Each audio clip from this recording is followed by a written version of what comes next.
In this session we'll continue on solving the 3 delta world problem and the techniques that will come out of that. In the next session I will apply to an infinite number of delta worlds, which is a good model for an array of, for example, atoms in a crystal, as is, for example, in silicon.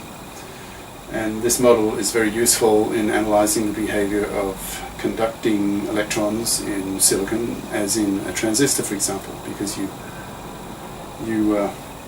start deducing the existence of conducting bands. Like electrons can have certain energies and not other energies. Certain bands of energy are excluded, this kind of thing, which is all very useful for the behavior of transistors. Okay, right, so now I've repeated these few lines here just from the previous session.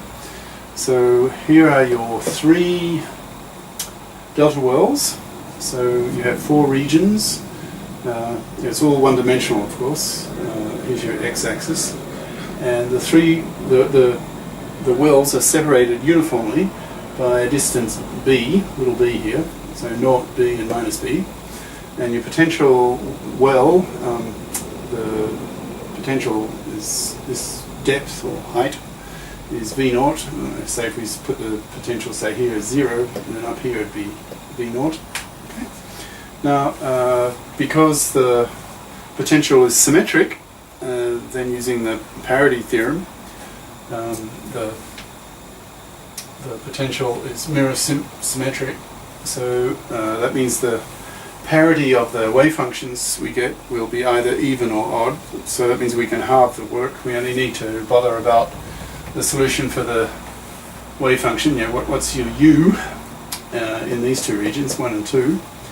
Well, in region 1, the general form from your STI, Schrödinger time-independent equation, is of this form. Right? Remember, they'll be decaying exponentially. Now, because let's assume b is not very large, and therefore the u function in this region here will not decay too much before it won't decay too much in this distance b. So we do not have to reject this term. This term will not explode simply because this distance b here is, we assume, not too large. Right? So we leave this term in. Now, but in region 2, x just goes off to infinity. So we cannot have a term like this that would just explode, go to infinite values. So so this term in region 2 here is excluded.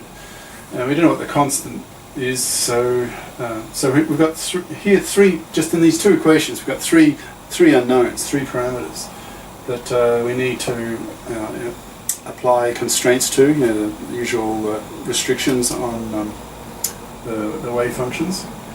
Okay. Right. Now, so far fairly familiar. Now we can start using the theory of the previous session, where we were talking about differences in gradients. Okay. Now let's apply some of these conditions, the constraints. Let's say at this point here along x at b, where x equals b. Right? So by CTY, that's just short for continuity of, well, 2 things. Continuity of the actual value. So at the value at b, these 2 functions here have to be equal. So the function here, wave function u1, you have a wave function here u2. At the boundary b, where the well is, these 2 have to be equal. So u1 equals u2. Right? u1 equals u2. And we also want continuity in the gradient. So the difference in the gradients, using the theory from the previous session. So now remember, it was the gradient on the right hand side, so that'd be in region 2, minus the gradient on the left hand side, that's in region 1. So du2 dx minus du1 dx will be, well, here's the formula. And u2, be careful about, make sure you've got the correct u's here. So it'll be u2, u1, u2. So check back to the theory to make sure you've got that correctly. All right. Now at x equal for odd parity, you've got two cases, right? You have your wave function is either odd parity or even parity. It's either an odd function or an even function. Now in the case of it has odd parity. In other words, it's an odd function. This parity is a physicists' way of talking about odd or even functions. Mathematicians usually just say odd functions or even functions. So if the parity is odd, in other words, it's an odd function, then at x equals 0, your u will be nothing, right? Why is that? Because if it's an odd function, if you just go out here a little bit, and you'll get u1, and you go out this way, it's an odd function, so it'll be like minus u, okay? And by continuity, you have to have the same either side. So if minus something is equal to something, that something has to be 0, okay? In the case of odd parity. So your u1 is 0 in the case of odd parity here at x equals 0. All right, even parity, then you've got your difference of your gradient. So you'll have a sort of a gradient like that and a gradient like that, but it's even parity, right? Your wave function is going to be symmetric about the mirror image about this 0. So if let's say the gradient's sort of like that on this side in region 1, it'll be sort of like that, but mirror image, sort of like that. Be mirror image for even parity, and so it'll be sort of like that in region -1. Okay, so the gradient of that with the mirror image, that'll be like the negative of the first one. So the gradient on the right hand side minus the gradient on the left hand side, well, the gradient on the left hand side is minus what it is on the right hand side. So the gradient of the right hand side minus the gradient of the left hand side is like minus the gradient of the right hand side. So effectively plus. So you're going to get 2. You just get 2 gradients of the right hand side. So it'll just be 2 du1 dx. Okay? And well, from the formula, here it is. So again, just 4m delta over h bar squared, and u1. So the right hand side's wave function. That's on the right. Here we were talking about on the right hand side would be here, as in u2, and here on the right hand side we're talking about as in u1. So be careful.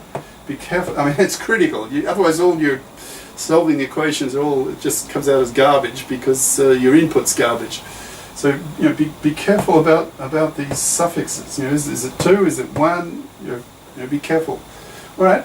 So now let's see. We've got 1, 2, 3, depending whether it's odd or even. So we've got 3 constraints. We've got 3 equations now, and we have what, 4 unknowns, right? So we've got these A, B, C, 3 constants that need to be normalized. So 3 unknowns, and then I've got the other unknown being the energy, right? What allowed energies are there? So we need a 4th relation so that we can solve for 4 unknowns, right? Three constraints, 3 equations for 4 unknowns will not solve it. You need a 4th equation to solve, so you know the allowed energy. This 4th unknown, the energy, E. Okay, well here's a 4th constraint. It's due to the normalization. Now, because of the symmetry, it's either odd or even function. So can you see, because of the symmetry, can you see that the probability that the particle will be on the right-hand side is just a half? Does that make sense? And because of the symmetry, Right, so that means if you square, in here the wave function is u1, so you square that and integrate between 0 and b, so you'll get this, and then the wave function here is u2, square that and integrate it between b and infinity, and you add those two, so that gives you the probability of finding particle somewhere in the right half. Okay? And because that probability is equal to the probability of the finding in the left half, that means that probability is a half. Okay? So the sum of these two probabilities, finding it here and here, is a half. Okay? So that gives you another equation. So you now have 4 equations, or four constraints if you like, and you've got 4 unknowns. So A, B, C, and, well, effectively E. I mean, Venus, we're assuming that's a constant. It's just the depth of your well. That's a known. So, you know, we're trying to find this. Now, actually solving that stuff is a bit much for an undergrad course. It's the sort of thing that's done in a research journal. So you can look it up if you want, and here are some actual equations, but I've changed the units again for convenience. But here are the answers, in a sense, if you really want to you know, solve it. If you're a budding researcher and you like that kind of thing, then take these 4 equations and solve for these 4 quantities. But to make things easier for you, it's more convenient to use dimensionless units. What does that mean exactly? Dimensionless. I haven't thought it through fully, but let's try and... I'll give you an idea of what's meant by dimensionless. This quantity here is dimensionless in the sense, like, I'll spell it out. Like mass, that has dimensions m for mass, in units of mass. Delta is an area, effectively. So its dimension will be like length squared, you know, length. So we've got m to the power 1, length to power 2. B is just the distance, right? So that will be, its dimension will be length 1. So we've got length squared, length 1. So we now have length to the power 3. So m L cubed. Now, h bar, Planck's constant. What is Planck's constant? So that's E divided by the frequency. So that's E times the period. Now the dimension of a period, that's time, so that's just t to the power 1. And energy, what's that? That's like mv squared, effectively. Oh, I need a piece of paper. I need to write all this out. Anyway, the point is, it's dimensionless when the powers of m and l and t, there's sort of 3 dimensions, mass, length and time, when all those powers go to 0.